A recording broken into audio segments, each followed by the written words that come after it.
On the Wake Up Radio presents The Center with your host, DC Radical One.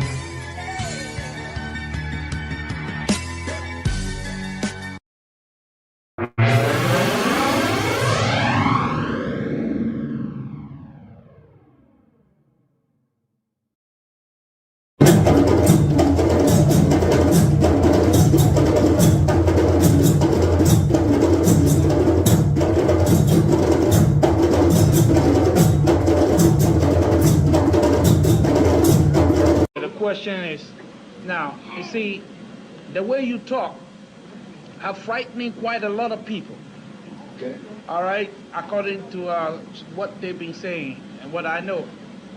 And I want to know that, are you going to not necessarily be meek and humble and all that, but are you going to just minimize your way of approach? Because not everybody's a revolutionary, or they have not been trained to be that, and the fear is keeping people away from coming together as they should. Now, what can you do about that? There's nothing I can do about that, because it's my firm belief that somebody has to be that. Everybody can't be mealy-mouthed. Everybody can't be compromising. Everybody can't tiptoe through the tulips. Everybody can't play politics. Everybody can't, if I haven't said it, compromise. Somebody has to be strong. I wouldn't have to be as strong as I am if I saw some others being strong like that. I could tone down, but I'm feeling such desperation to get the message out, to try to plant the seed in those who are strong enough that the walls of their heart, the walls of the uterus of their minds, metaphorically speaking, can hold that revolutionary life and not abort it. We're going to connect the dots, right? Connect them. In the first part, who did they attack? Women, childbearing Women of childbearing age, right? The Catholic priests, they pointed out, they're like, wait a minute, how come you're not applying this to everybody? In the second clip, who did they attack? Heterosexual men. The heterosexual men. Let's do a little math. If you sterilize the women, and remember, this was applied to 500,000 women. Now, we're going to understand something here. If you apply that to Europeans, that might mean 500,000 to 1 million people not being born. But African people have more children. So you're talking about 2 to 3 million Africans not being born. Then on the other end, the men are, what's the problem with the men? The men are what? The men are heterosexual. They're masculine. They're too manly. That manliness is terroristic. So they're going to study how to stop that.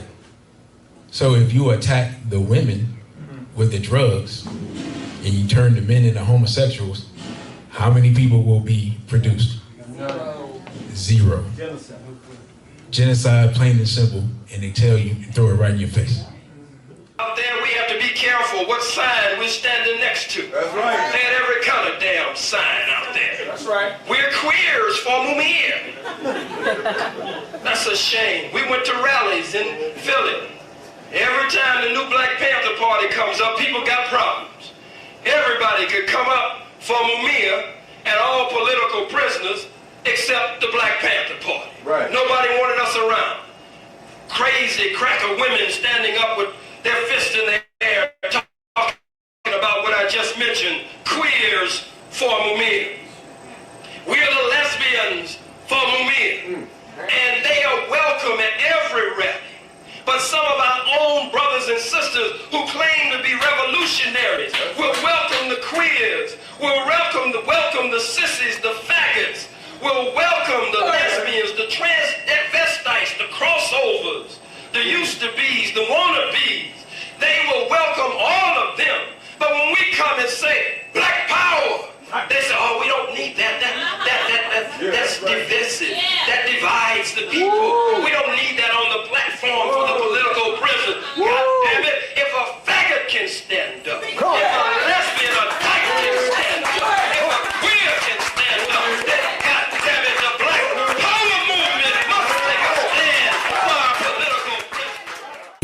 would be offended by receiving money that's due to us for work that we did that we were never paid for. That we would be offended for receiving money, for being brutally raped, for being whipped, for being worked from sun up to sundown, for having our name taken from us, our language, our spiritual systems, to be instilled with such self-hatred that black people are bleaching their skin, to have families ripped apart and have a man to have his wife sold off and sent to another state where he never sees her again, where a woman will have her son or daughter, or maybe son and daughter, taken and shipped off to some other plantation where she never sees them again. He says you will be offended for receiving money for that.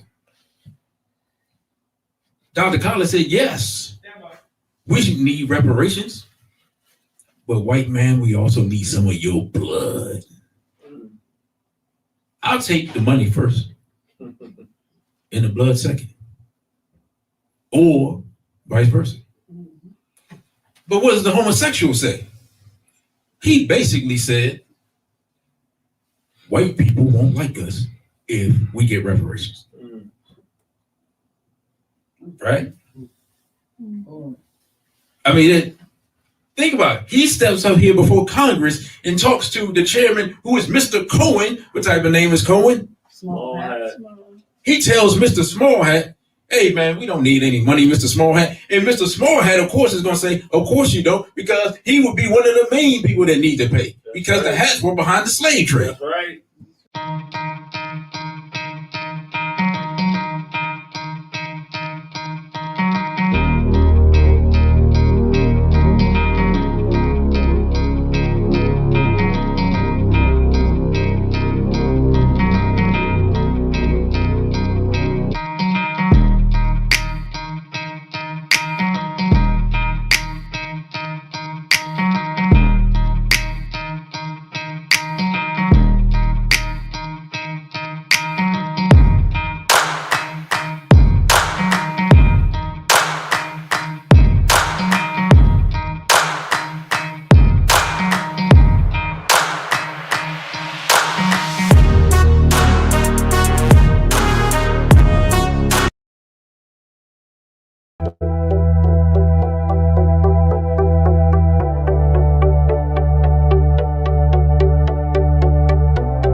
Greetings, friends, family, allies, and of course, enemies who may not be with us here physically, but the enemies are always listening.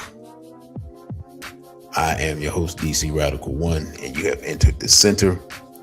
Happy Malcolm X Day to you all. And I just want to say that here's what I want to say. It is very important for our people that we honor the people who actually fought for black people, as opposed to those who fought to get close to our enemies. Brother, you got ripped off. Let me know if you can hear the music. The music is not coming through. Before the brother Crow, I saw brother Jarake in here earlier. Before the brother Jarake, and today's Malcolm X Day, man.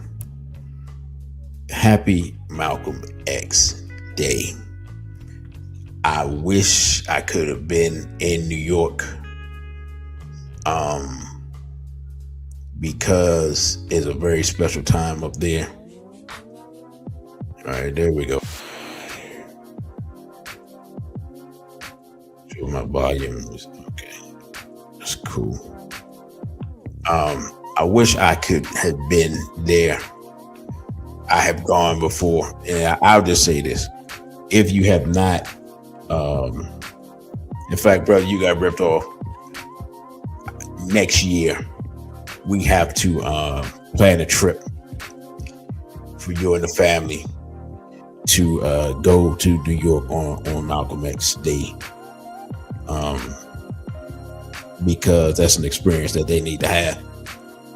So, just remind me that, what I'm saying, we need to do that. For those who've never been on the pilgrimage, I'll just describe it real quick. Somewhere on my Instagram, I have videos. Whatever camera that I took the videos with for that, I don't even know. Because I've been maybe 4 times, and maybe 4 or 5 times.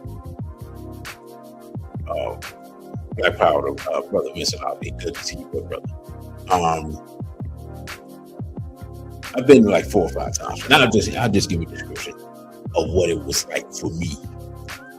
What's crazy is time flies so fast now that the first time I went, and it was late for me, but still, it was 12, 13-ish years ago. So basically, and like I said, I've been like 4 other times. So basically, of course, from where I am, we go up to New York early in the morning, maybe like 3, 4 o'clock. I don't know, but something like that. Drive up there about 9-ish. They have the caravan. So if you're in New York, right, and I think they're doing it like this again now. I saw advertising before. You can, wherever you're at, take the train, bus, drive, whatever, to Adam Clayton Powell. What is that? Adam Clayton Powell building. I think that's the name of it, right? So my New York people, y'all correct me if I'm wrong. You meet out there. They have buses, or they used to have buses for people who did not drive. Get on the buses. I can't remember. I think they were free. I don't know how they paid for that, but whatever. And then the buses take you north to where Malcolm X is buried. And I cannot remember the name of the cemetery. I forget, because again, I'm doing all this remembering. And this, you go to the cemetery. This cemetery is where Aaliyah is buried, where little Malcolm, I call him Malcolm Latif, is buried, and Dr. Khalid Abdul Muhammad is buried. Now, there's some other people buried there. I don't really, I can't remember who else. And I do remember some people that I don't like, so no need to mention. But every time I go, of course, I go for the Malcolm X ceremony. What they do is, after everybody gets there, the young people get there, form a circle around Malcolm's grave, which is not an auspicious grave, right? It's a simple grave, and he doesn't have an actually, now I think about it, doesn't have a headstone. I don't remember seeing a lot of headstones out of it. Straight Black Pride to Sister Asha Segment. I'm so glad to see you here, sister. Hopefully your king is with you as well. But it's not an ostentatious display. Yeah, I mean, yeah, brother. like I said next year, maybe. Who knows what will be happening next year? The cost of gas, you won't be able to go around the corner the way it's going. But as I was saying, it's not an ostentatious grave, just a simple grave. And so they had the ceremony there. They had a chair representing Malcolm X, brother Small, James Small does the ceremony.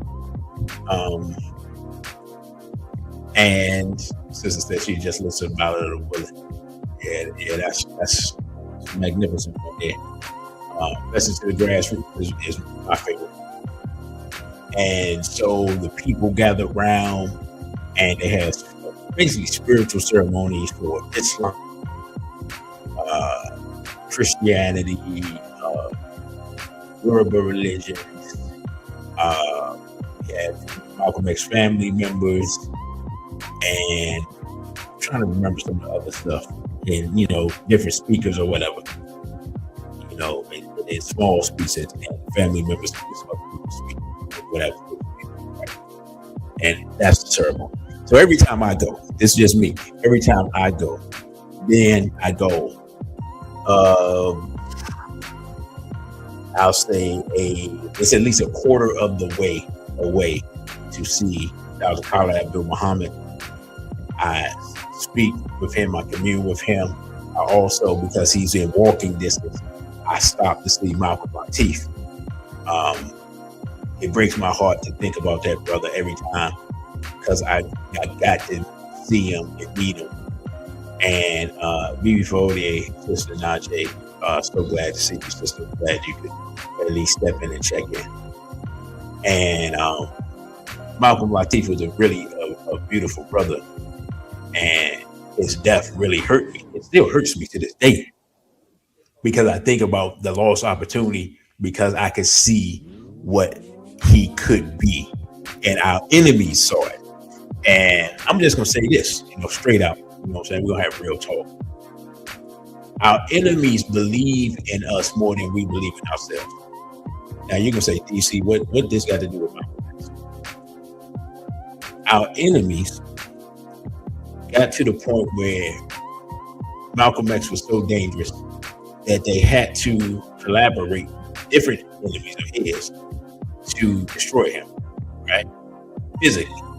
Now, what they found out when they destroyed him physically is that his spirit was so strong that he just simply birthed other people. So as Malcolm X physically transitioned, he gave birth to Republic of New Africa. He gave birth to Black Panther Party. He gave birth to Black Liberation Army, right? So just from that, they realized, okay, this is more than what we think. See, they can't fully comprehend the spiritual, but they can science it up enough with things like DNA. They can understand that and say, okay, we got to watch out for the next one. And maybe the first place we need to look is where, in this bloodline, right? Because we taught them the science of bloodlines. But that's another discussion, right? So Malcolm Latif gets out from incarceration. Malcolm Latif immediately begins to look and see the landscape of what's going on. People are interested in hearing from him. So he's finding his voice now, right? Or not now, but at that time, he's finding his voice. He's beginning to speak to the people, and he's looking for people who are doing the work so he can continue the legacy of his grandfather. And that's when they pounced on him and took him away from us before he could blossom into what we need now, right? Because he would be representing a younger generation and would have the cachet of his grandfather's name in spirit. And though he's not his grandfather, he's a different man, he would be a voice that would automatically be stamped and certified in this day and time. So they took him out at a time when our people were rising up, because what was going on. The Trayvon Martin situation had just popped off. So the young people are now, they're going to be looking for a voice. They're like, okay, what do we do? If a man comes up and says, I'm Malcolm X's grandson, I'm continuing my grandfather's work, this is what we should do, this is what he told us, would have been the most dangerous man in America. You see what I'm saying? So this was before I met Brother Genie, right? When I met Malcolm Latif. And then when I started talking to Brother Genie, and right around the time they took Malcolm Latif out. Can you imagine a irritated Genie Malcolm Latif collaboration on a series of lectures and expounding an organization? Right? So the enemy, without even knowing that, said, I gotta take him out now. Perchance he inspires this generation and we have another problem again. That's why, look, we're gonna have real talk today. That's why I always chastise the black woman about her mate selection, because we need revolutionaries to breed what? Revolutionaries. In Malcolm's case, the revolution just skipped generations. But the enemy saw it because they had been watching him, because they incarcerated him when he was a little boy.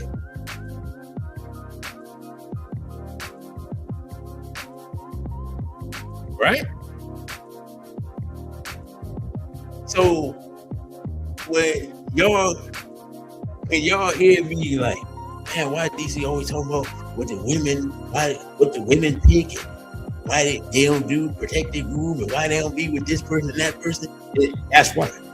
Because the enemy believes in bloodlines more than we do. The enemy believes in our power more than we do. The enemy believes in the threat of the black man more than the black man believes in himself.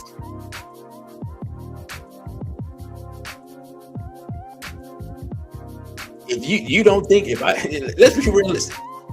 If I had 8 children running around here, do you think that the enemy wouldn't be hunting them down, trying to figure out, all right, which one is the one? Because I have a personal belief that out of 3 children, you get one. One belongs to you, one belongs to your mate, one belongs to the world. And the one belongs to the world. If it's still what you need, they're still in them, they'll come back to you eventually, but they're going to belong to the world for a long time. Because we're constantly under attack. That's a reality situation. So all revolutionary couples should have at least 3 children. Plain and simple. Now you can be like, DC, can you show and prove that? Absolutely not. It's just anecdotal from what I've seen. So now y'all understand, sisters, when you hear me talking about, or what it sounds like, complaining about who sisters lay with and who sisters allowed to reproduce, is because y'all think I'm making stuff up when I say a character is passed down genetically. But the enemy don't doubt it. The enemy looks up like, oh, whose son is that? The enemy still harasses Chairman Fred's son now. As far as they concerned, they like, we missed him in the womb, but we're gonna see. Is anybody paying attention to what he's saying? Does he have any cachet? Is anybody listening to what he's saying? Is he doing his father's work? Is he making any progress? You best believe Chairman Fred's son, if Chairman Fred's son could walk into an arena and have 20,000 black people listening to him, they'd be putting a move on him right after that.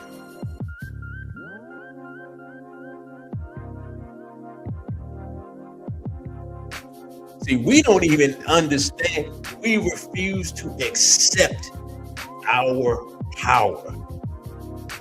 Minister Malcolm X is as powerful in the afterlife as he was in the physical realm. And that's something that they can't comprehend.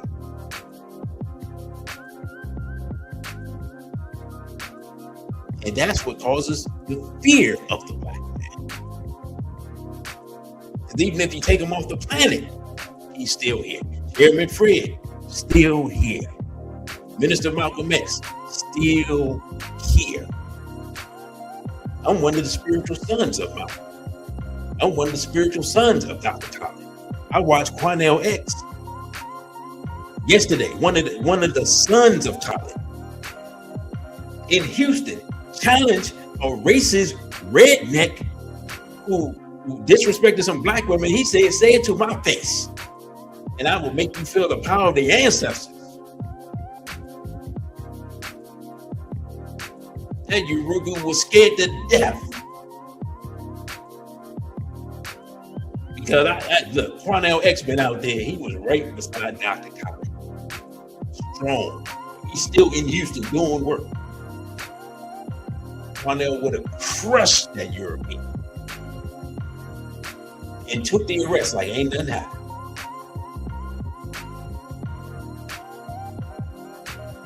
And those are the black men that need to be reproducing. Those are the black men that need to have 5, 6, 7 children. As we are actually running low on our population. We're below birth rate, and that's a whole nother issue. Now, what would Malcolm X? What would Malcolm X? The show's supposed to be called "What Would Malcolm X?" What would Malcolm X tell us? He said, "Brother Malcolm, we got low birth rate." He would be like, "What's the problem, brother?" And I would tell him, I would say, "Minister Malcolm, we got rampant homosexuality running around, brother." He was like, "Brother, you mean the black man doesn't know the difference between the backside of another man and that of a woman?" Like, yeah, yes, brother minister, that's the problem. And also, brother minister, we brothers like European females. He was like, "You mean the black man in this day and time prefers the nasty flat back beast over his own woman?" I'd be like, "Yeah, yes, sir, brother minister. That's what's going on." And then you know what he would say? He would say, "Brother, our people need to wake up, clean up, and stand up. Because we've been, as Brother Genie taught me, demoralized." If you look at the meaning, if we look at the word, we're told that it means your morale has been decreased. But the reason your morale has been decreased is because your morals have been decreased. Even people doing dirt don't want to be around people doing dirt all the time.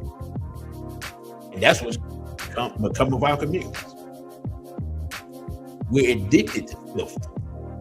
We're addicted to indecency. We're addicted to unrighteousness. We're addicted to doing the wrong thing.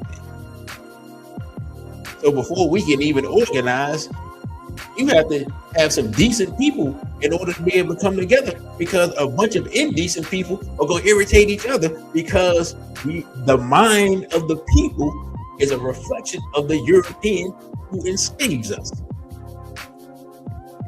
Notice I use present tense. I didn't say past tense.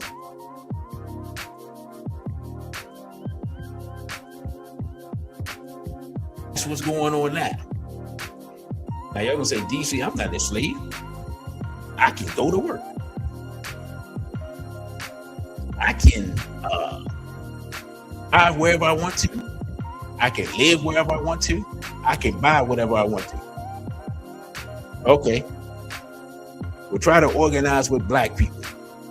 Try to organize economically.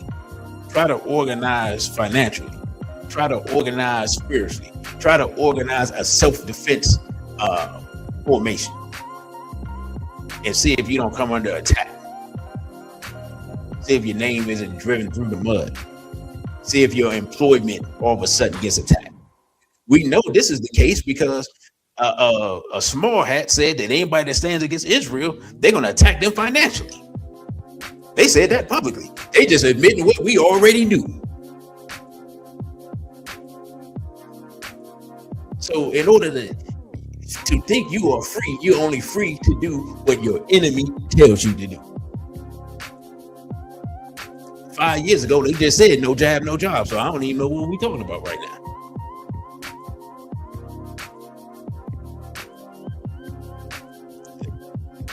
Sister Asha says, I am a product of a strong black man. And we can tell, sister. We can tell. That's a wonderful sister there. I appreciate her very much. Brother Crow says, we had too many race traitors.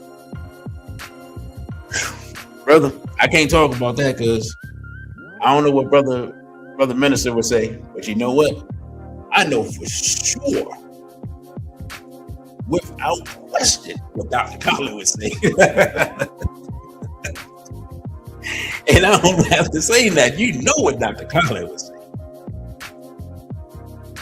Brother, you got ripped off, says try to have sovereignty of your own body. We already know that you can't do that. Good luck. I remember I was talking to a brother, he was in the military.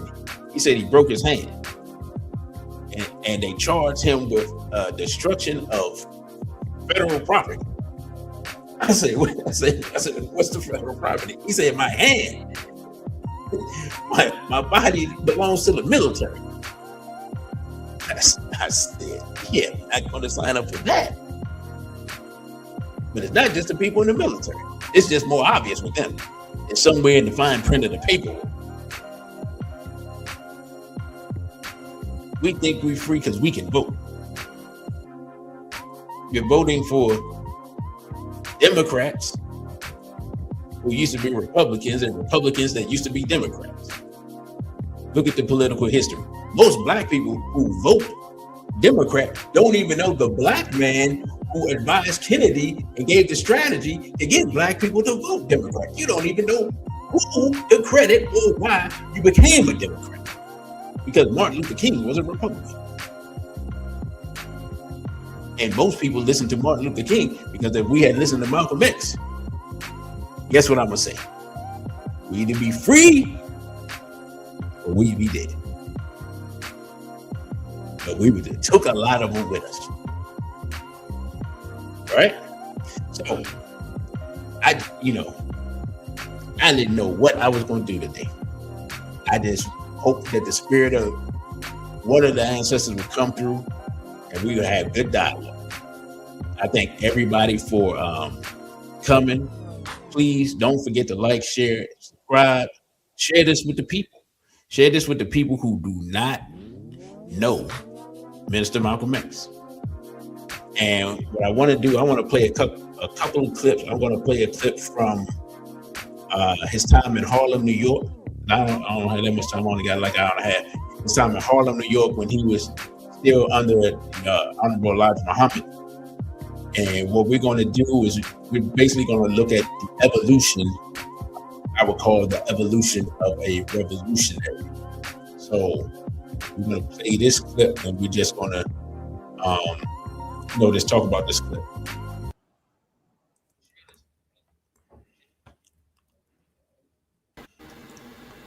Let you know who is this group that's always referred to as black Muslims. Actually, the followers of the Honorable Elijah Muhammad, we don't call ourselves black Muslims as such.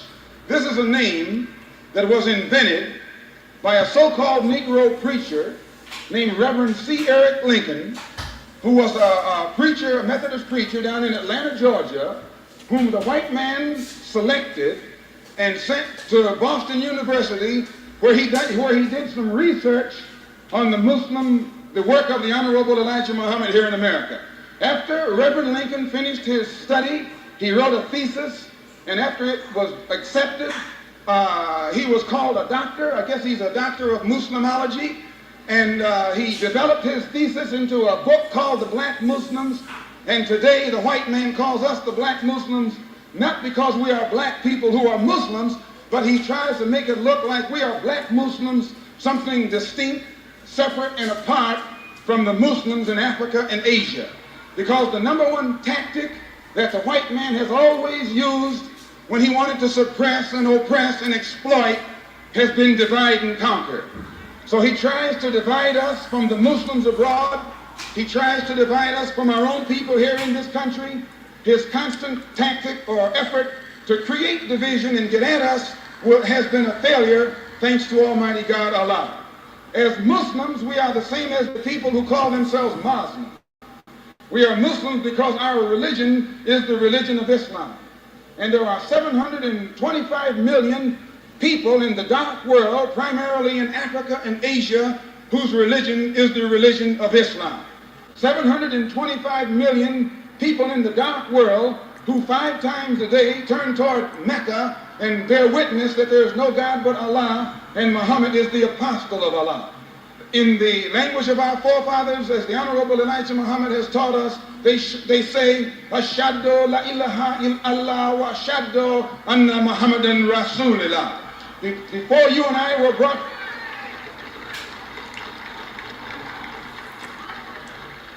the white man didn't never want you to say. Now hold it again. La ilaha illallah. Muhammadan Rasulullah. Good. That means there is no God but Allah and Muhammad is his apostle. And you will usually find the white man will call on or bear witness to any God but Allah. And he loves people who serves God, except those who use the name Allah as the supreme being. And in saying this, we believe that there is one God who is the supreme being, the creator of the universe. Some of you call him Jehovah, others call him Christ. We who are Muslims call him Allah. We don't look upon Jesus as being God. It has only been since you were brought to America and brainwashed by the slave master that you have come to think that Jesus is God. And Jesus was crucified on the cross 2,000 years ago, 9,000 miles from here, and you can call on that Jesus the rest of your life, and the white man will continue to put his rope around your neck.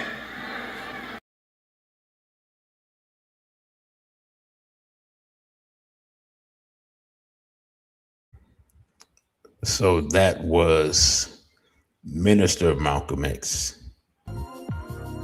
as during his time in the Nation of Islam. And so here's something that I noticed in that teaching, right? And shout out to the sister who's told us it's Ferncliff Cemetery in New York. What sister, can you put what actual town that's in? Because I know you go up. I know you go north. I know you go past it through the Bronx and go up the road, highway, and all. Yeah, it's a little bit of a trip. At least it feels like it. But that was Minister Malcolm X, right? And what I noticed that from that clip, and what I took from that clip, is that while espousing the teachings of the Honorable El-Hajj Muhammad and teaching the people a little bit about it, you saw Malcolm X try to thread together the belief systems of the people, of black people in that day. And what I mean by that is he basically was trying to teach black people that even though you have different names for God, that your belief is in the same God. And so that shouldn't be a reason to be divided, right? So that is a theme that would be a part of Malcolm's life throughout his time, even to his starting his own organization. But it was just interesting to see that this thought pattern was already and always with him. Even while teaching a religion that was foreign to our people at the time, he was still tying it into the belief system that they were familiar with, while showing, in essence, the shortcomings of said belief system, where you believe in a divinity who has shown thus far no power to help set you free or save your life, right? Now, I just want to go over, because this this American Experience article has a timeline of Malcolm's life. I just want to look at that real quick and just go over a few things from this and also what I know. Now, I haven't even looked at this, but we're gonna see what it does. Right now, it says May 19th, 1925, exactly 101 years ago today. Malcolm X is born Malcolm Little in Omaha, Nebraska, the fourth of Earl and Louise Little's 7 children. Earl, a Baptist minister, is a follower of the Right Honorable Marcus Mosiah Garvey's Universal Negro Improvement Association African Communities League, where he serves as the Omaha chapter president, and Mama Louise is the division secretary. December 1926, the Little family leaves Omaha and moves to Milwaukee, Wisconsin. 1928, the Littles move again, this time to Lansing, Michigan, settling in a white neighborhood. They're sued for eviction on the basis that a restrictive covenant prevents their home from being sold to any non-Caucasians. So we see right here, right, in the first 3 years of his life, that Minister Malcolm's family is moving various places, trying to find somewhere to settle and do the work, continue the work of the Right Honorable Marcus Mosiah Garvey and the Universal Negro Improvement Association and African Communities League. So Malcolm X was literally born into a revolutionary household. But y'all remember what I said? They had 7 children, but Earl Little, Malcolm's father, was married before, and he had a child before that, and that's Ella. That's Mama Ella Collins, who would take him in later, right? But my point being is that he was born into a revolutionary household, as his father was a follower of the Right Honorable Marcus Mosiah Garvey. And what do we see? We see that years later, regardless of all the trials and tribulations, all the things that they put him through, to his family through, to his mother through, the murder of his father, in his adulthood, he came back to that teaching, first through the Nation of Islam, which carried forth a lot of the principles of Marcus Mosiah Garvey, and then eventually becoming an African nationalist. So we will see that as we move forward. Get back to this information here, this brief outline. November 7th, 1928, the Little house is burned to the ground. No fire wagon is dispatched to the scene. Looking back, Malcolm believes that a local white supremacist group was behind it. December, Earl Little moves his family to East Lansing and builds a house there. Right? 1931, Louise has a premonition about her husband and asks him not to leave the house. Later that night, Earl is assassinated in what police term a streetcar accident. But Malcolm later says that the Ku Klux Klan was behind it. After Earl's death, his wife and children struggle to make ends meet and must apply for public assistance. All right, let's stop. Let's stop right here.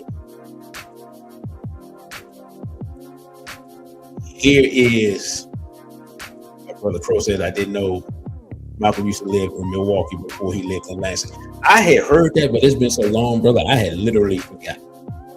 Here's something I want to say as brothers.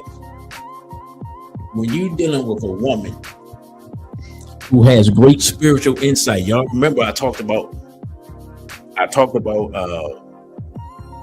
wives versus wives, right? Now I talked about a woman having great spiritual insight. There are times when you have to listen to your woman, even though you don't know what she's talking about, right? And you're like, DC, what the heck are you talking about?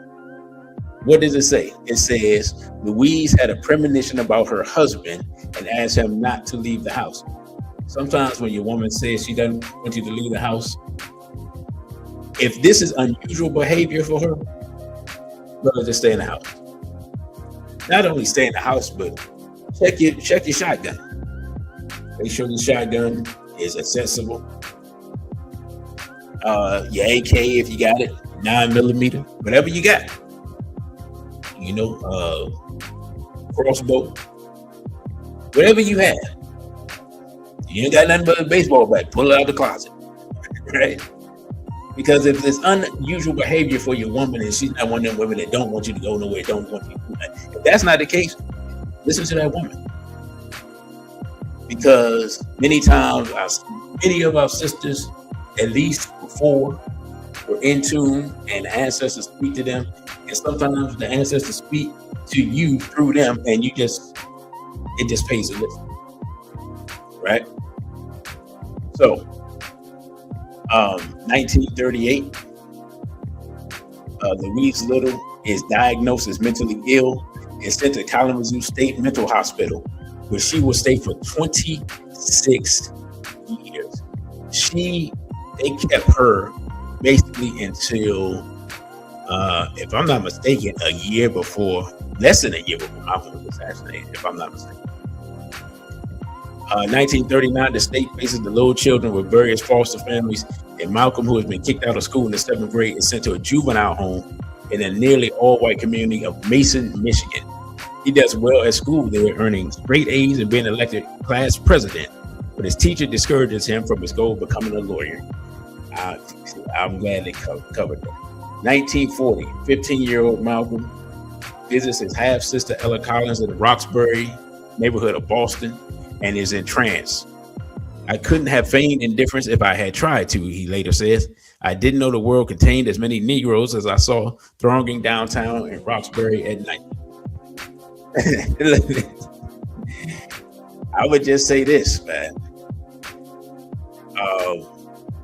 Sometimes when you've been around those people and you get around your own people, you don't know how to act.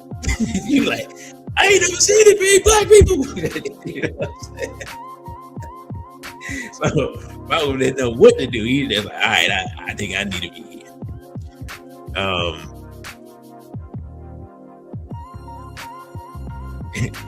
You got ripped off, said his wife told him not to go to work one day. He went, got into some shenanigans, and was thus unemployed. Hey, man. Yeah, I'm just saying, sometimes that woman is right. You know what I'm saying? We don't like to always listen, but sometimes spirit is just talking to him. We just looking at him like, come on, lady, I got stuff to do. And yeah. I got jokes. Brother got fired on the day off. You got the Craig treatment out here. Oh man, y'all, all right. Let me get back to this. Y'all got cracking jokes out here. 1941, Ella Collins gains custody of Malcolm and he moves to Boston. Over the next few years, he works at a number of odd jobs, on railroads, restaurants, bars, shoe shine stands, and jewelry stores. Malcolm learns to dress like a hipster, dyes his hair. Or he didn't just dye his hair, he conked his hair. He starts hustling in Boston, where he's known as New York Red. Wait, hold up. I ain't never heard of New York Red part. Okay. Anyway, in New York, his nickname is Detroit Red. So he's hustling in. This one he was riding on. He was doing the train, they going to different cities. So he's hustling in Boston, New York, and Detroit. All right. 1943, Malcolm, who has responded to his draft notice by loudly claiming that he wants to fight for the Japanese and kill whites. It's not mentally unfit for military service and classified for F. Man, that is hilarious. That's one way. Man, this is what's hilarious about that. Malcolm X did that, and the Honorable Elijah Muhammad was arrested for draft evasion, even though I think he was like 45 or whatever when the call came. But yeah, that is funny that both of them just were like, yeah, we ain't doing that, even though Malcolm didn't even have any knowledge. But that's hilarious. He said he wants to fight for the Japanese and kill whites. That's funny. It's in 1944, Malcolm has his first run-in with the courts. He's sentenced to 4 months in jail and a year of probation for larceny. If I'm not mistaken, larceny is stealing. Man, I tell you, 1945, December 1945, Malcolm would move back to Boston, goes on a stilling spree with his black friend Malcolm Jarvis and 3 white women. I thought it was only 2. And he was playing with fire back in those days. Him, his homeboy, and 3 white women. But got running a hustle. In 1946, Malcolm tries to retrieve a stolen $1,000 watch from a pawn shop and is arrested and charged with grand larceny. A $1,000 watch in that time must be $100,000 in this time. This is 1946. He is convicted along with Jarvis, received an 8 to 10 year sentence.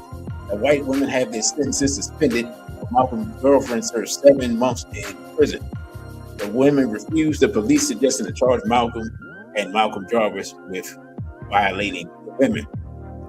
February, at age 20, Malcolm is sent to jail in Charleston, Massachusetts, and assigned prisoner number 22843. He will remain behind bars until 1952.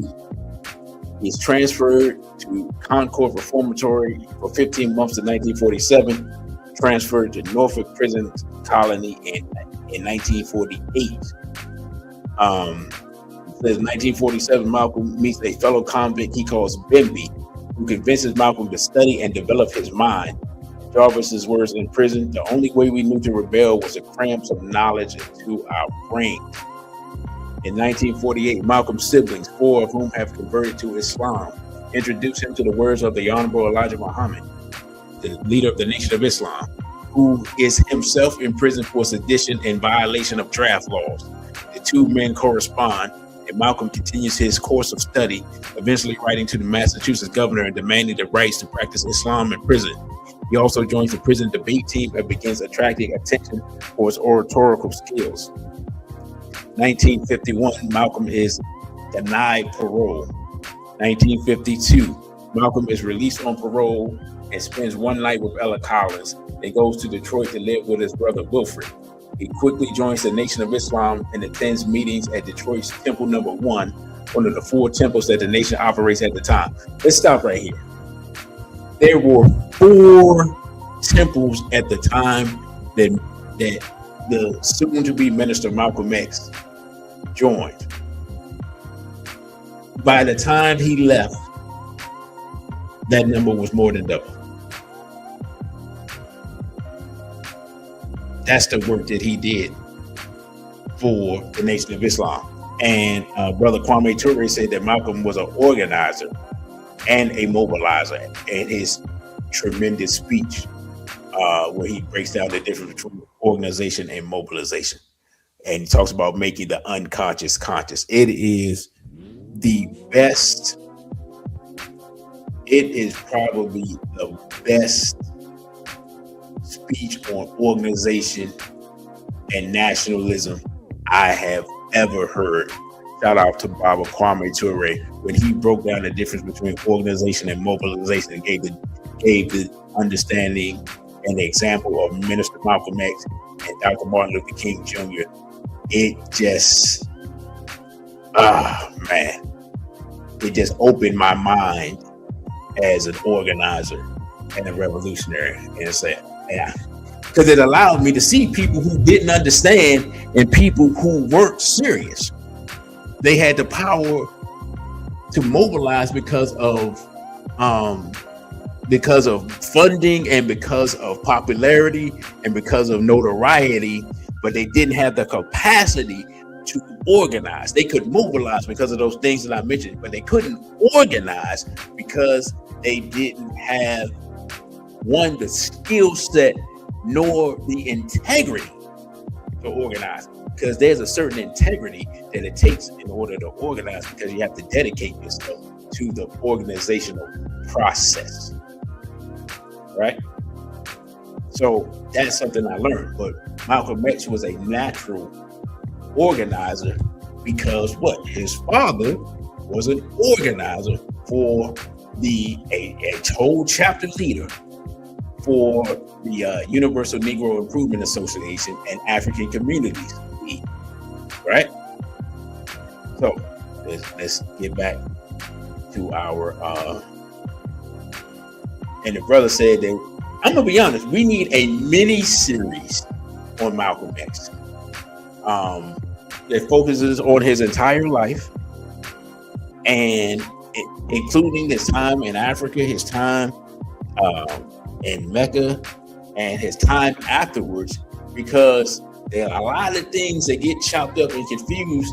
And because he did so much in such a short span of time, I'm not gonna lie, sometimes I, you know what I'm saying, get confused and forget stuff, because my introduction to Malcolm was my introduction to knowledge, was my introduction to this life, which is the reason I've chosen this path.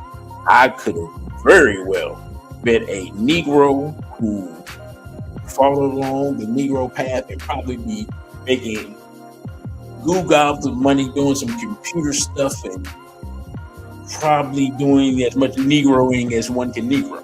I'm gonna just be completely honest. Like I could be I'd be cooning out here if it wasn't for Brother Malcolm. I'm keep it 100. I would roll it in the opposite direction, right? We don't have real talk here.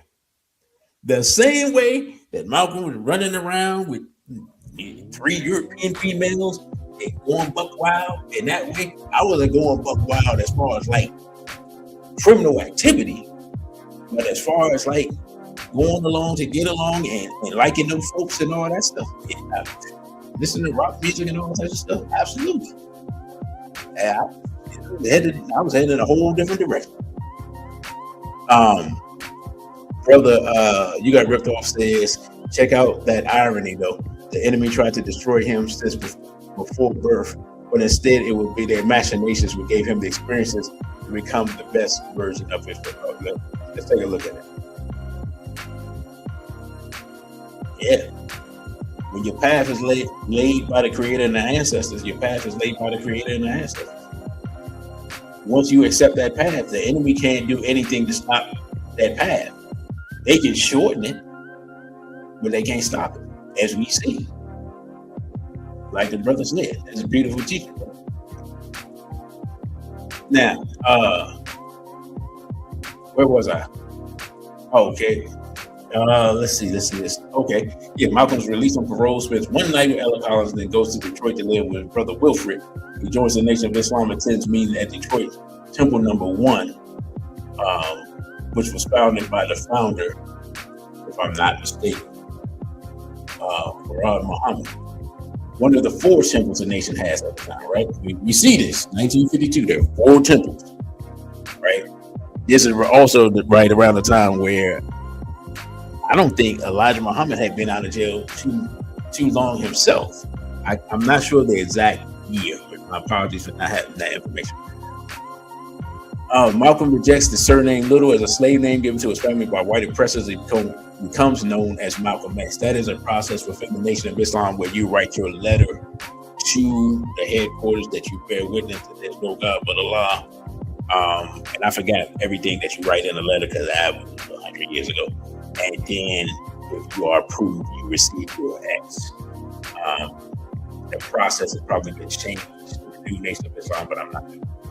It's made that the nation is not attracting more followers at the time. The total nationwide membership was about 400. Malcolm begins an intensive recruiting campaign with Elijah Muhammad's blessing. Soon, the membership of the nation begins to soar.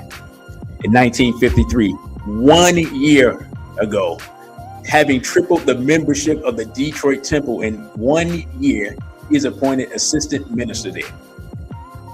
This is what I'm going to say. This is where Malcolm's problems in the nation began. And you're going to say, well, brother, what do you mean this is where Malcolm's problems in the nation began? I'm going to tell you, jealousy and envy are MF, right? You have this new guy comes in, literally almost walked out of jail, but he's been studying in jail. He's been studying intensely. And his natural genetic memory of the teachings of the Right Honorable Marcus Garvey are right in line with what the Honorable Elijah Muhammad is teaching. And he's able to synthesize that and put that out and magnetize people with his oratory and his presentation, because a cleaned up Malcolm, remember, is 6'5", right? You got a 6'5" light-skinned dude who probably talks a little funny because he's coming from a different part of the country, and he's magnetizing people, and he's tripled the membership of the mosque. Right? Brother Crow said, in Message to the Black Man, I think Elijah Muhammad explains how many years he spent. I think you're right, brother. I didn't come prepared. I don't even know what else to say. 3-4 days straight Black Friday, brother Elijah. Happy Malcolm X Day. Let me move forward. It says, September, Elijah Muhammad sends Malcolm back to Boston to serve as the first minister of Temple number 11.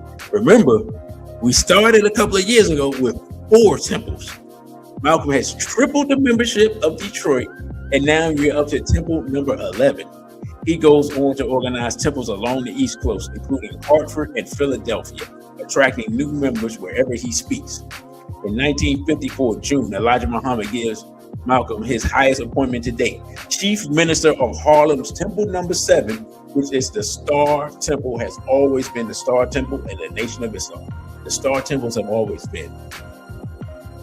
Temple number 1, Detroit, which is now Mosque Marion. No, Temple number 1, Detroit. Temple number 2, which is in Chicago, which became the headquarters, which became Mosque Marion. That's the Star. But then Temple number 7 in New York has been the one where the most powerful brothers are always sitting. Set to number 7, and then for brothers that go on the West Coast, number 27 in Los Angeles, right? Now, he says, in Malcolm's words, for Mr. Muhammad's teaching really to resurrect American Black people, Islam obviously had to grow very big. And nowhere in America was such a single temple potential available as in New York's 5 boroughs. Thanks in large part to Malcolm's charisma and tireless recruiting, within the next 5 years, membership in the Nation of Islam swells to 40,000 and supports 49 temples. I'm going to stop right there. If you want to know why they feared Minister Malcolm X and had to try to destroy him physically, because any man they could take a teaching of another man and take a foreign religion and introduce it to Black people and get Black people around the world to subscribe to it when we were 100% Christian. How powerful a man is that? Right? So, here's what's deep. The European, if they were smart, would just left Malcolm alone and let him be in the Nation of Islam and let the Nation of Islam grow. Yeah, it would have grown big and everything like that. But because of the ideology of the Honorable Elijah Muhammad not engaged in certain activities and certain politics, it would have been limited. But separating Malcolm from the Honorable Elijah Muhammad and separating Malcolm from the Nation of Islam made him potentially more dangerous to the powers that be, because of course, what did he do? He became international, right? Now we are up to 1954. It says, all right, 1955. Malcolm X attends the first conference of the non-aligned nations in Bandung, Indonesia. The Bandung conference, man, was huge thing. It's a huge miss on the parts of our people, in that many of the nations there were just emerging from colonization, and many of the nations were able to get their footing and become bigger and more powerful than the nations in Africa were for various reasons. So, like China and Pakistan, and I'm trying to think of some of the other nations, and Taiwan, and some of these other nations, well, not Taiwan, Thailand, and some of these other nations were at the Bandung Conference. The Bandung Conference was a big thing because it was basically the oppressed, colonized nations of the world coming together to say, all right, we're oppressed and colonized. What can we do collectively to free ourselves, and how can we benefit each other, right? And for Malcolm, it's so interesting that he went, because this is the beginning of the opening up of his mind to international struggle, because now you get to talk with people around the world and see, okay, the problems that we have are problems that other people have, and maybe we can work with other people and get something accomplished, right? So this opens up things like international trade, opens up this understanding of geopolitics and things like that he would not have been able to understand had he not made this travel, right? Now, 1956, Malcolm's future wife, Betty Sanders, becomes a member of the Harlem Temple and adopts the name Betty X. They will marry 2 years later after Malcolm proposes by phone from a Detroit gas station, and they take residence in East Elmhurst, Queens. Now, should I go into this? You know what? I'm not gonna go into that. I'm not gonna go into that. There's some speculation there, and I'm not gonna go into that. All right, 1957. New York Temple member Johnson Hilston is savagely beaten by police. Alerted by other followers, Malcolm joins a contingent of Muslims at the 28th Precinct headquarters in Harlem, where he demands that Hinton receives medical attention. Hinton is eventually taken by ambulance to a nearby hospital, but the Muslims refuse to disperse, which alarms police. Satisfied that his demands have been met, Malcolm disperses the crowd with a wave of his hand. He later sues the New York Police Department for police brutality and wins the largest settlement in its history. Media coverage of the Hinton incident brings Malcolm national attention, and the FBI, which has kept a file on Malcolm since 1953, now considers him a key figure meriting significant surveillance. Police harassment of Malcolm and his family escalates. Think about that. So from 1953, where he tripled the membership of the Detroit Mosque, he came under surveillance of the Federal Bureau of Investigation with that old weirdo cross-dressing, you know who, you know what, what's his name? Gay the Who. 1958, Atala, Malcolm and Betty's first child is born. 1959, spring summer, Malcolm makes his first trip abroad, visiting Ghana, Sudan, Nigeria, Iran, Syria, Egypt, and the United Arab Republic. Illness prevents him from traveling to Mecca. He meets with President Gamal Abdel Nasser of Egypt. See, again, international travel opens up the mind, and right here, meeting with Muslims, but also with African people around the world, opening up his mind, right? Then July 13th, New York television begins airing a 5-part documentary by Mike Wallace entitled The Hate That Hate Produces, which Wallace calls a study on the rise of Black racism. Now, I'm gonna stop right here.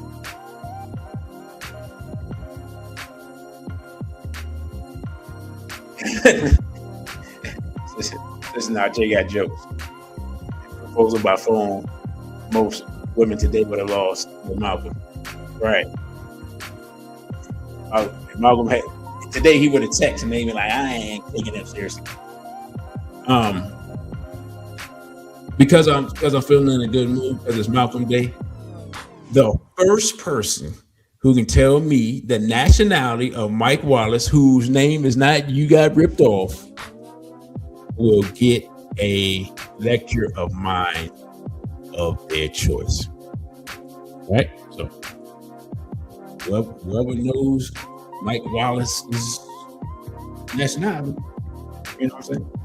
Put it in chat. And I'll send you one of my lectures. You can pick one of Dr. College, you can pick the Goddess Black Woman, you can pick Chancellor Williams, you know, everyone. I'll be waiting. Anyway, let me get back to this real quick. Oh, come on, bro. Brother Vincent, I don't think that I have anything that you don't have. And Brother Vincent wins all the contests. So I got to go deep in the archive, and I got to figure out. We got to figure out what you don't have, and I'll send you whatever you don't have, brother. How about that? That's right. Mike Wallace is a hack. Let me see. Oh, Hate to Hate Producer says, which Mike Wallace calls a study on the rise of black racism, of a call for black supremacy among a small but growing segment of the American Negro population. Elijah Muhammad has been against participating in the program, but Malcolm talks him into it. Despite its negative tone, the documentary spurs increased interest and growing membership in the Nation of Islam. In Malcolm's words, it seems that everywhere I went, telephones were ringing, but the nation's higher profile alarms many in both the white and the nascent civil rights movement. 1960, Malcolm X establishes the Muhammad Speaks newspaper to promote the Nation of Islam's message. Now, the Muhammad Speaks would not only go on to be, in essence, the propaganda arm of the Nation of Islam, but also would go on to be a key piece of the economic program of the Nation of Islam. Hello, those people that you see on the corner in both suits and bow ties selling final calls and bean pies owe that to Minister Malcolm X. The same newspaper would be used to denigrate Minister Malcolm X by Minister Louis Farrakhan, his student, about 5 years later. Ain't that a trip? But anyway, I ain't going there. Let us continue. The Nation of Islam becomes increasingly involved in a series of other successful business ventures, opening restaurants and grocery stores.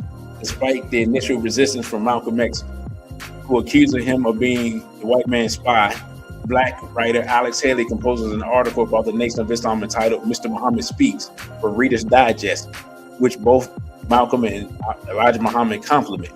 Haley later conducts an interview with Malcolm for Playboy magazine, which to Malcolm's surprise agrees to and then prints his answers verbatim. Malcolm arranges for Fidel Castro and his entourage to stay at the Hotel Teresa after they are refused accommodation at a downtown hotel. So the picture that you see, I know y'all seen this picture of Malcolm and Fidel Castro. That's because Malcolm up to Harlem. So let's stop right here because we're moving along in Malcolm's timeline. But I want to play another clip of Malcolm which will be post. Let me get up to that year. Let me go ahead. Let me do this. 1961, Elijah Muhammad, who has moved from Chicago to Phoenix for health reasons, makes Malcolm the national representative of the Nation of Islam. Now, if you thought the hate was coming before, if you thought the jealousy was coming before, if you thought that the internal strife was coming before, right? Now, because he's put in the spotlight, he's made the national representative of the Nation of Islam, right? Those who were jealous of him before, those internal enemies, are now beginning to whisper in the ear of Elijah Muhammad, because the Honorable Elijah Muhammad is not there. He's in Phoenix because of health reasons. At the same time, right, in the Nation of Islam, the Nation of Islam is infiltrated up to the third highest position. And the talk and the backbiting begins to come once Elijah Muhammad leaves, and the bureau begins to be alarmed because they believe that it's possible that Elijah Muhammad could die. And since Elijah Muhammad has made Malcolm the national representative, if Elijah Muhammad dies, Minister Malcolm X will be the leader of the Nation of Islam. Right? If Minister Malcolm X becomes the leader of the Nation of Islam, two things are going to happen. One, the corruption is going to cease. Two, the stance of standing apart and not engaging fully in the struggle that was taking place at the time is also going to cease. Right? So that's why at that time the decision was made that they had to separate Malcolm from Elijah. It would just so happen that things would play out to make Malcolm more, that would make Malcolm dissatisfied with the position they were taking. But at this time, right now, everything was going well from his point of view and from Elijah Muhammad's point of view, being completely honest. Now, it says, this creates resentment amongst Malcolm's inner circle, which I just said, who do not want Malcolm to be the next leader, which I just said. Malcolm is increasingly asked to lecture on college campuses. Eventually, he would trail only Barry Goldwater in popularity as a speaker there and participate in television and radio debates. 1962, an altercation leads to police entering the Los Angeles temple and killing unarmed Secretary Ronald Stokes. Malcolm says they're going to pay for it and goes to Los Angeles to eulogize Stokes at a funeral attended by 2,000 people. He said that the police shot innocent unarmed black men in cold blood and urges action. But Elijah Muhammad resists calls for an aggressive response. An all-white coroner's jury deliberates about Stokes' killing for 23 minutes in terms of a justifiable homicide. By contrast, 14 Nation of Islam members are indicted for assault in the incident and 11 are found guilty. This is the speech where Malcolm X states that one of the gentlemen was shot, and he says, and begged my pardon, was shot through the, was shot in the groin. And Malcolm was furious, and he wanted revenge. And Elijah Muhammad essentially told him to stand down. Later this year, Malcolm confirms that Elijah Muhammad has engaged in repeated adultery and had children with at least 3 of his secretaries. Now, if you have read Malcolm's autobiography, you know that Malcolm X at this time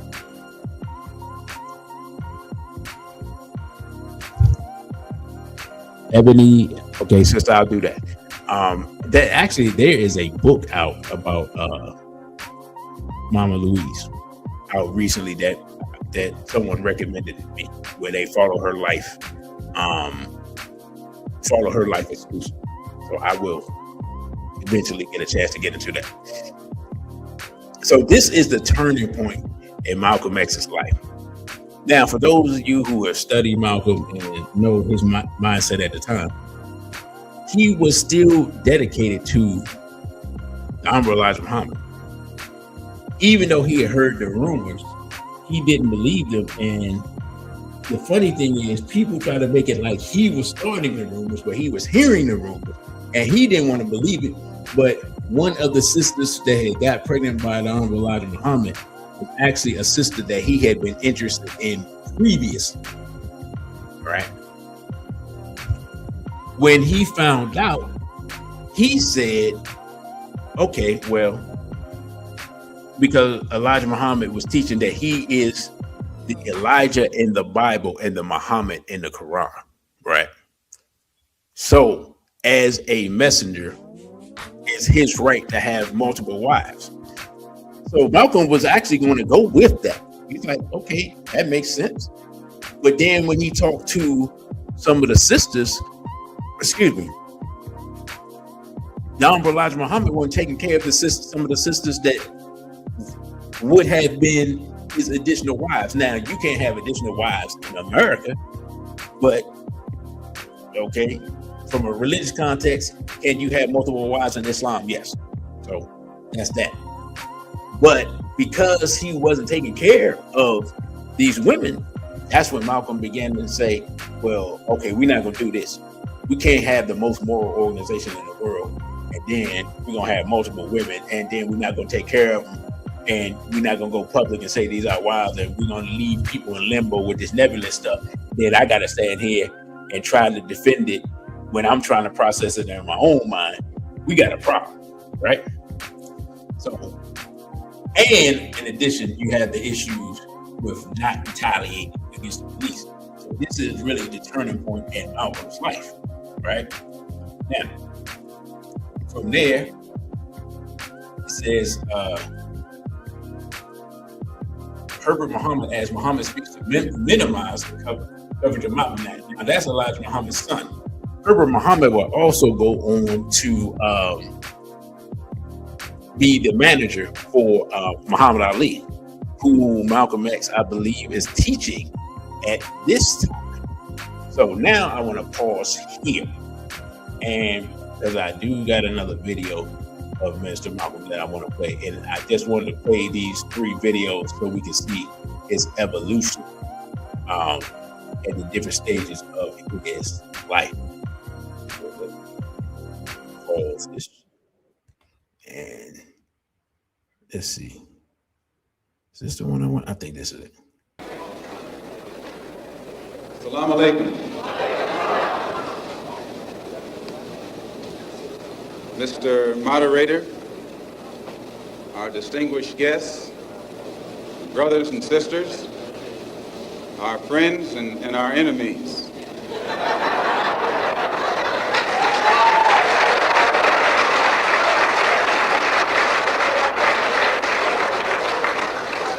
Everybody is here. As many of you know, last March, when it was announced that I was no longer in the Black Muslim movement, it was pointed out that it was my intention to work among the 22 million non-Muslim Afro-Americans and to try and form some type of organization or create a situation where the young people, our young people, the students and others, could study the problems of our people for a period of time and then come up with a new analysis and give us some new ideas and some new suggestions as to how to approach a problem that too many other people had been playing around with for too long. And that we would have some kind of meeting and determine at a later date whether to form a black nationalist party or a black nationalist army.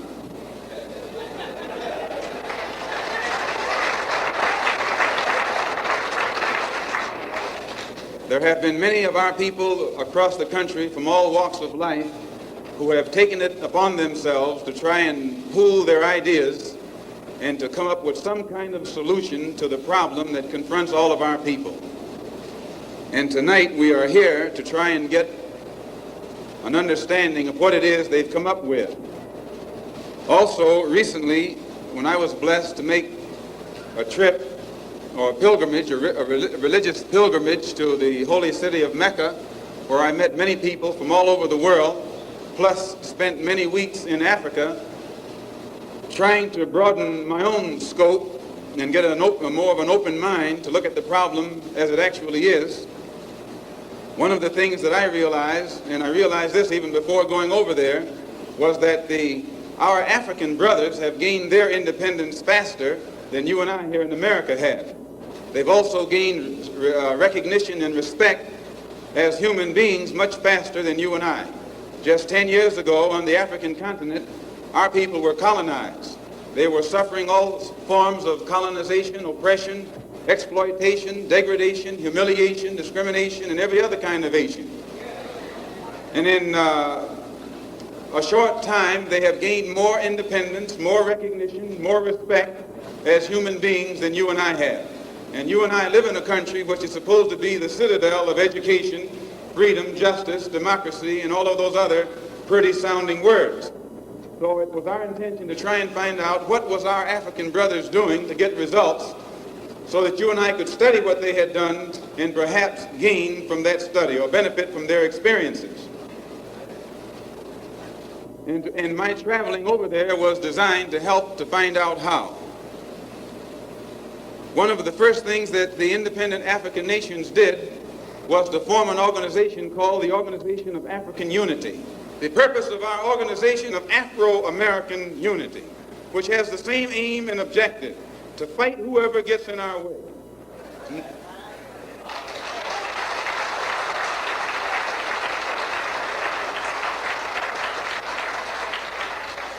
to bring about the complete independence of people of African descent here in the Western Hemisphere, and first here in the United States, and bring about the freedom of these people by any means necessary.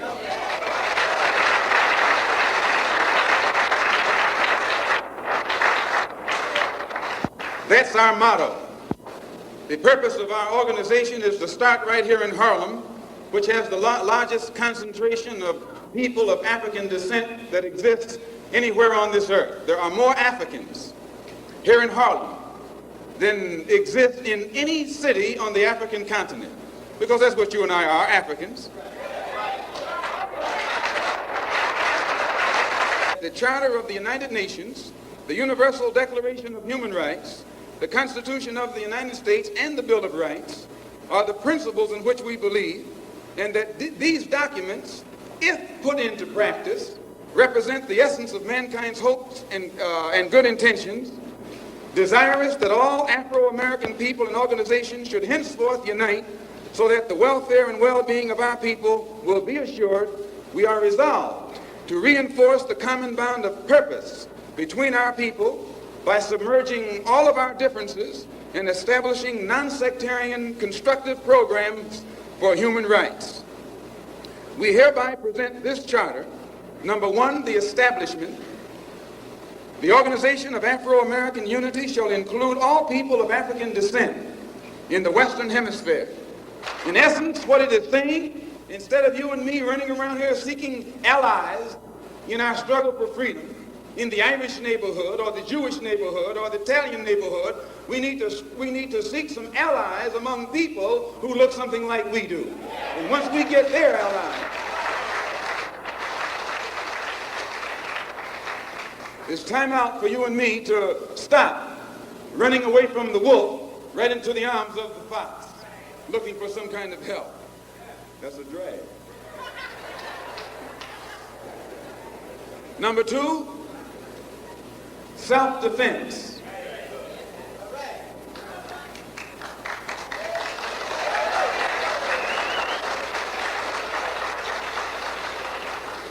Since self-preservation is the first law of nature, we assert the Afro-American's right to self-defense. The Constitution of the United States of America clearly affirms the right of every American citizen to bear arms. And as Americans, we will not give up a single right guaranteed under the Constitution. The history of unpunished violence against our people clearly indicates that we must be prepared to defend ourselves, or we will continue to be a defenseless people at the mercy of a ruthless and violent racist mob.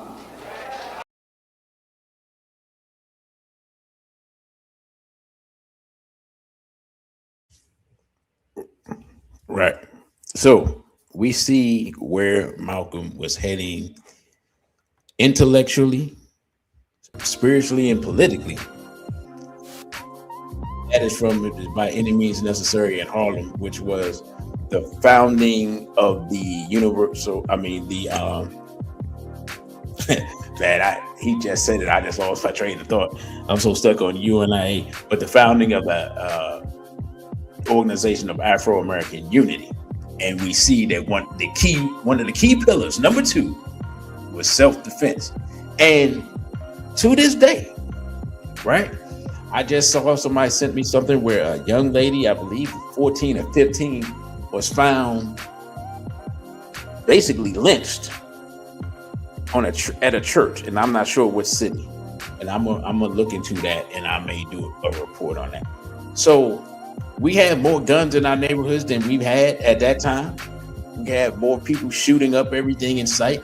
We got music talking about shooting this and that and so forth and so on, but yet we're still being lynched. We're still being shot down by police. We're still being brutalized. And whenever you talk to those people who run around shooting up everything and talking about how much of a gangster they are and shooter and shot caller and whatever other new stuff people say, thug and blah blah and this and that. When it comes time to deal with our enemy, can't find nobody. Everybody's out of ammunition. Everybody's a pacifist. And so we see that if we had just implemented the principles of that Malcolm was establishing then, we wouldn't be in the situation that we're in now, right? Because if you wake up and clean up and stand up, they can't bring you, they can't do a crack epidemic on you. If you wake up, clean up, and stand up, because you can see the trick, you can see the tricks and the lies, because they've already brought you the heroin back in Malcolm's time, 20 years before that. So why would you fall for the trick of the crack after the trick of the heroin, right? So we can, people can talk about other leaders or this and that, but in my opinion, this is just my opinion, that Malcolm X would have been the most comprehensive, would have brought about the most comprehensive program as a race leader, because he was dealing with all aspects of people activity as he was growing and developing. And that's why he was such a threat. So let me hurry up and get into this, because I don't have much time left. I do got one more video I wanted to play. 1963, Malcolm begins his work on his autobiography with Alex Haley, making 2 or 3 hour visits to the writer's studio in Greenwich Village. Although in Haley's words, we got off to a very poor start. Eventually, Malcolm warms to the project and begins to share the details of his life. April 1963, Malcolm flies to Phoenix with Elijah Muhammad's son Wallace to confront the Nation of Islam leader. The 3 men agree that Muhammad's behavior will be defended by likening it to that of several Old Testament prophets, which I already talked about. But when Malcolm describes the idea to several other Nation of Islam ministers, he is accused of inflaming the situation, which I talked about. The next month, Malcolm writes a letter of apology to Elijah Muhammad, but relations between the two continue to cool. August 1928, Malcolm observes the march on Washington, which he calls a farce. Malcolm claims the demonstration was run by whites in front of a statue of a president who's been dead for 100 years and who didn't like us when he was alive. All of that is true. Message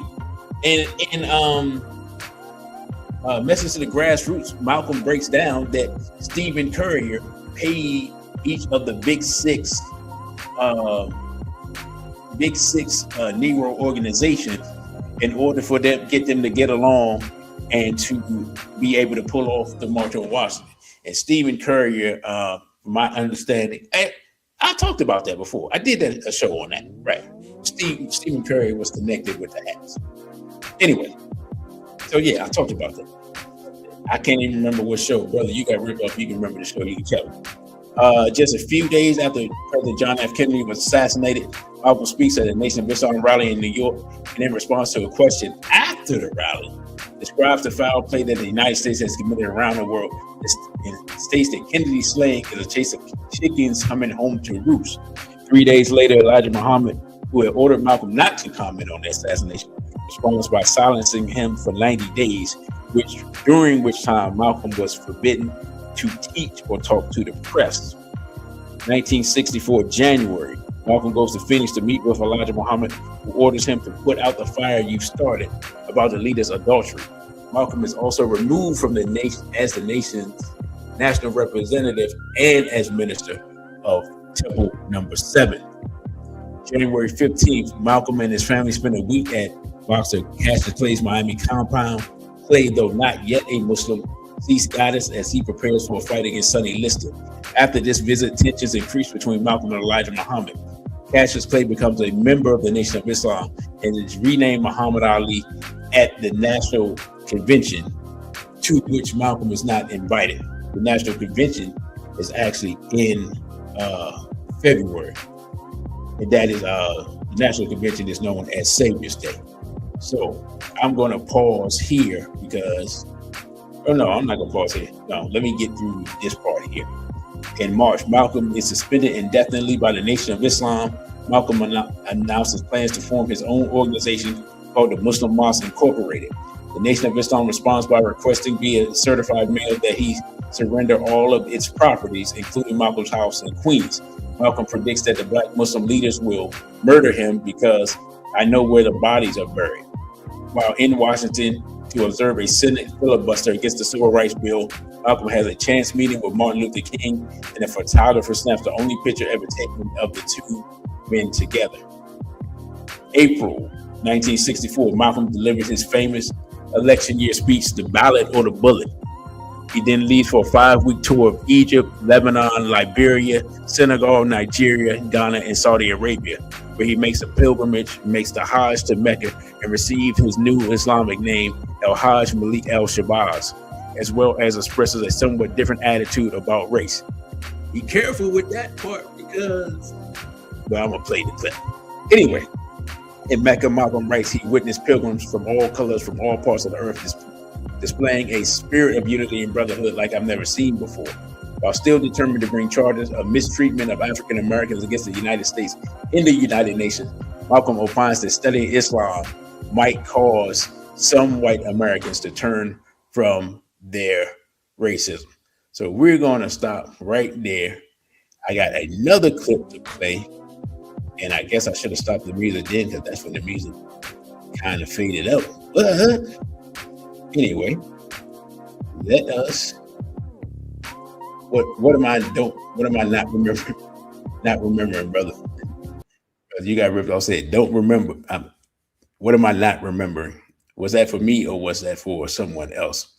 But anyway, let me play this last clip real quick and then we can close this out. African Americans, or so-called Negro. One of the reasons that it is bad for us to continue to just refer to ourselves as so-called Negro, that's negative. When we say so-called Negro, that's pointing out what we aren't, but it isn't telling us what we are. We are African, and we happen to be in America. We're not American. We are people who formerly were Africans who were kidnapped and brought to America.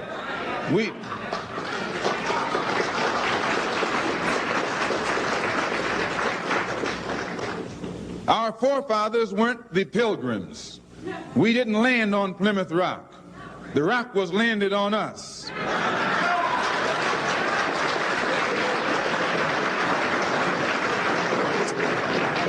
We were brought here against our will. We were not brought here to be made citizens. We were not brought here to enjoy the constitutional gifts that they speak so beautifully about today.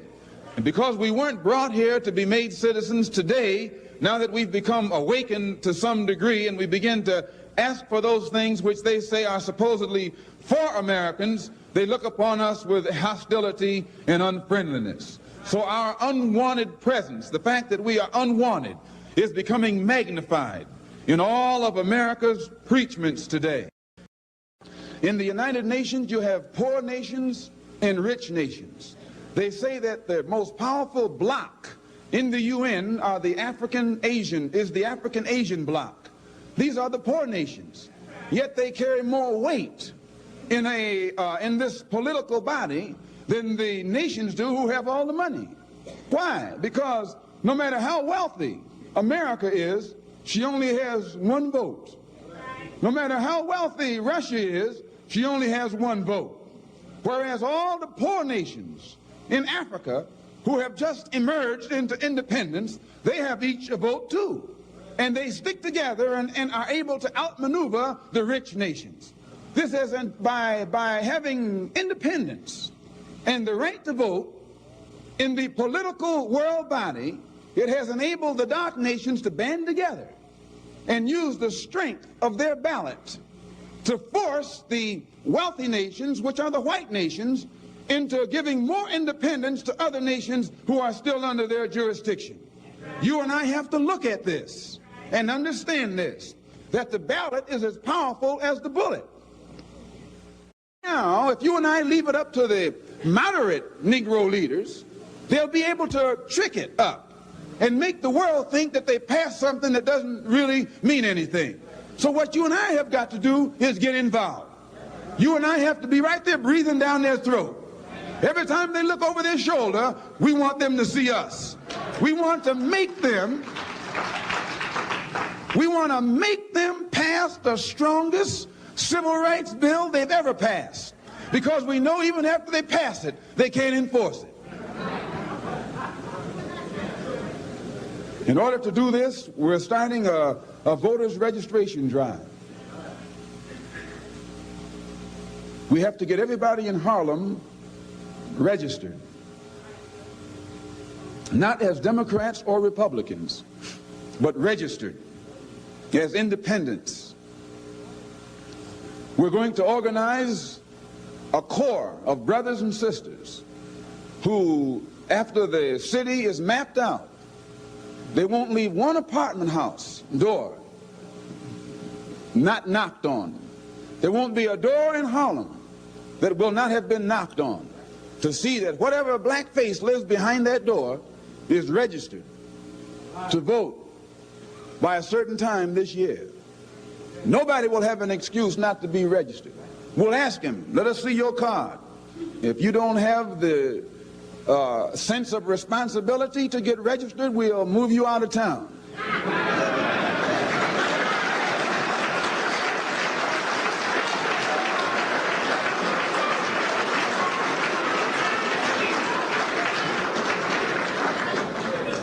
It's going to be the ballot or the bullet. After we get our people registered, we can then organize that voting strength and channel it in the direction that will get immediate results for the benefit of our people. We can sweep our enemies right out of office, but we will not be able to do it sitting around talking about select and elect your own candidates.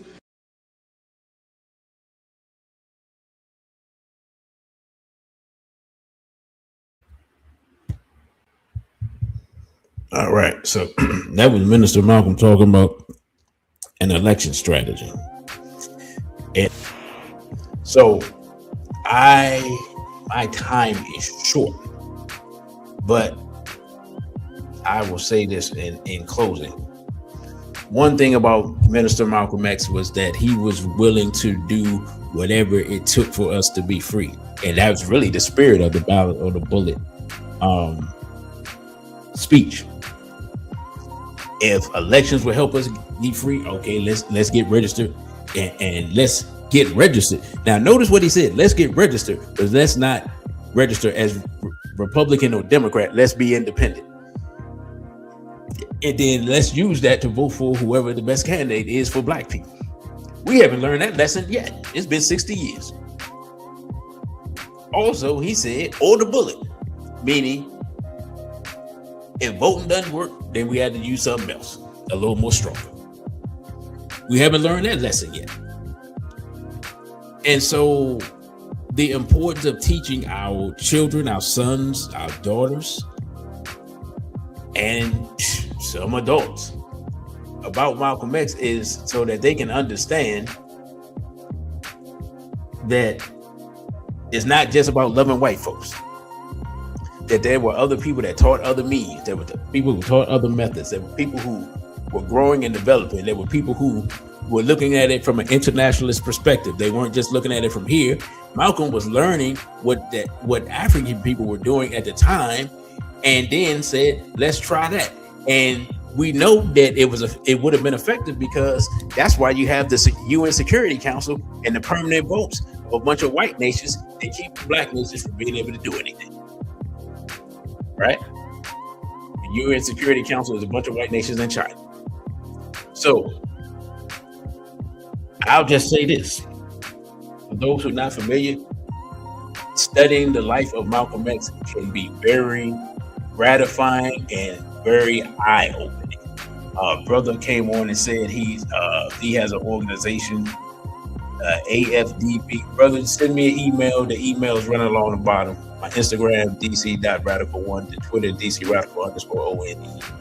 The Cash App, if you have enjoyed this program and enjoyed what we've done, you can donate via Cash App, $DC Radical1, or via Zelle, at straightblackpride_DC@protonmail.com. And you can also email me there at straightblackpride_DC@protonmail.com.